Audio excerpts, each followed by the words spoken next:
বিশ্বনবী পাগলের মতো একবার হাউজে কাউসারে যাবেন, একবার সিরাতে যাবেন, একবার পুলসিরাতের দিকে, একবার হাউজে কাউসারের দিকে পাগলের মতো দৌড়াতে থাকবেন।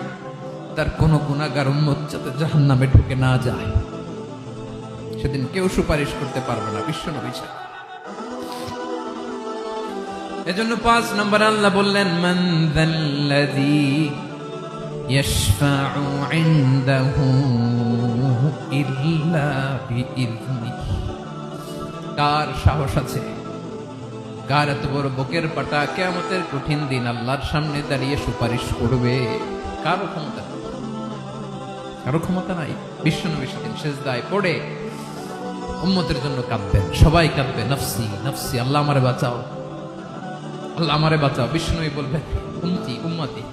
বিশ্বনবী আমার জন্য কাঁদবেন, আপনার জন্য কাঁদবেন, আমাদের জন্য সেদিন কেঁদে কেঁদে জাহান্নামের দরজায় দাঁড়িয়ে আমাদেরকে টেনে টেনে জান্নাতে ঢুকাবেন।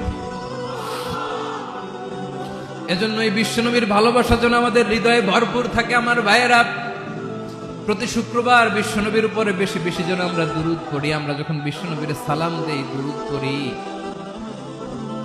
একদল স্পেশাল ফেরেশতা আছে যারা বিশ্বনবীর দুরূদটা নিয়ে সরাসরি বিশ্বনবীর রওজায় যায়, যে বলে অমুকের বেটা অমুক আপনারে সালাম দিয়েছে। বিশ্বনবী নিজ কবরের থেকে নিজেই সালামের উত্তর দেয়।